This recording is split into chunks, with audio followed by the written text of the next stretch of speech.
Monsieur le Premier ministre, Messieurs les ministres d'État, Mesdames et Messieurs les ministres, mes chers collègues, Monsieur le Premier ministre, nous nous connaissons depuis longtemps. Des moments politiques nous ont reliés, comme votre soutien à Édouard Balladur, votre combat contre l'erreur historique de la création de l'UMP, mais peut-être plus encore vos alertes sur la dette, votre attachement à l'histoire de France et au territoire de notre nation. Mais d'autres moments, hélas beaucoup plus nombreux, nous séparent notamment votre soutien déterminant dans la victoire de François Hollande en 2012 et surtout dans celle d'Emmanuel Macron en 2017, à chaque fois contre la droite et surtout à chaque fois contre la France.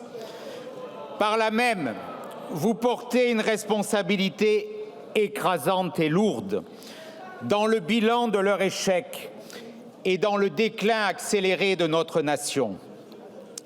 Après 13 ans de hollandisme et de son fils spirituel macroniste, le bilan est en effet terrifiant. La dette publique atteint 3 300 milliards d'euros, 118% du PIB. Les taux d'intérêt s'envolent. La signature de la France se dégrade de façon affolante. Les déficits dépassent allègrement les 6%. L'économie française entre en récession. Les faillites et les plans sociaux explosent et le chômage repart. La France emprunte plus cher que la Grèce et elle aura emprunté cette année 340 milliards d'euros. Elle emprunte plus cher que l'Espagne, le Portugal, l'Allemagne, naturellement, presque un point d'écart. Vous l'avez dit également, mais les Français le mesurent au quotidien. L'ensauvagement gangrène notre société. L'insécurité est devenue le quotidien de millions de Français. Chaque jour, on compte 3 homicides, 1000 agressions violentes, 600 cambriolages, 330 vols avec armes. Une France orange mécanique, nourrie par le flux grandissant d'une immigration de masse de plus en plus incontrôlée. «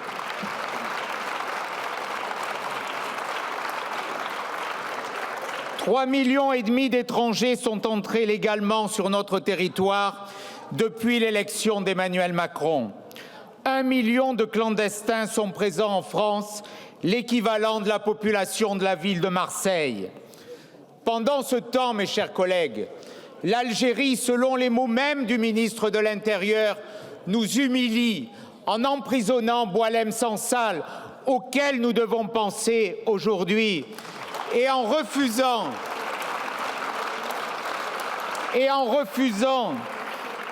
de reprendre ses ressortissants délinquants comme cet influenceur qu'ils nous ont renvoyé. Notre voix, globalement, s'éteint en Afrique et se discrédite en Europe. C'est dans ce contexte délétère, Monsieur le Premier ministre, que vous prononcez votre déclaration de politique générale. Oui, la tâche devant vous est difficile. L'Everest que vous évoquez est bien réel. Mais cet Everest doit être attaqué par son versant droit, car son versant gauche est jonché des cadavres du socialisme. Dans cette ascension, 2 écueils vous guettent. Un penchant naturel peut-être à l'immobilisme. En écoutant votre discours, je n'ai pu m'empêcher de penser à 2 grandes figures du centrisme ou du radicalisme. Edgar Faure d'abord, qui avec ses formules toujours aiguisées, soulignait que l'immobilisme est en marche et que rien ne pourra l'arrêter. Henri Queuille également, qui soulignait qu'il n'est pas de problème que l'absence de solution ne finisse par devenir une réponse. Un immobilisme en marche, oui, qui nous menace. J'ai entendu beaucoup de constats, mais peu de réponses et peu de solutions. Vous avez même évoqué le nombre, et vous avez raison, totalement insupportable des agences, des comités, des hotules, comme les citait le général de Gaulle. Mais peut-être une des seules dispositions concrètes de votre discours a été d'annoncer 3 comités supplémentaires qui vont s'ajouter à la longue liste de ces pesanteurs. Le deuxième écueil qui vous guette, c'est la dérive à gauche. Une dérive pour durer dans une forme de négociation ou plutôt de compromission. Alors, Monsieur le Premier ministre, nous vous invitons à éviter ces écueils, à les contourner. Vous avez le choix. Vous pouvez être un artisan du redressement, mais vous pouvez être aussi l'accélérateur du déclin français. Nous vous mettons en garde. Ne reproduisez pas les erreurs de votre prédécesseur. Taxer pour plus dépenser, taxer, imposer et surtout s'endetter. Renoncer à couper dans les 1 600 milliards de dépenses publiques fut une erreur tragique du précédent budget. C'est pour cela que nous l'avons censuré. Or, nous redoutons aujourd'hui que vous choisissiez de tremper le « en même temps » dans l'acide du socialisme. Ce compromis malheureux et ces alliances contre nature ne feront qu'aggraver le mal. Cotiser à nouveau aux erreurs historiques de la gauche ne pourra qu'accélérer le naufrage français. Vos alliés issus de la droite dans cette coalition des contraires, je l'espère, ne pourront décemment, mes chers collègues LR, être les complices et les otages de cette situation. À l'UDR, nous avons toujours été clairs.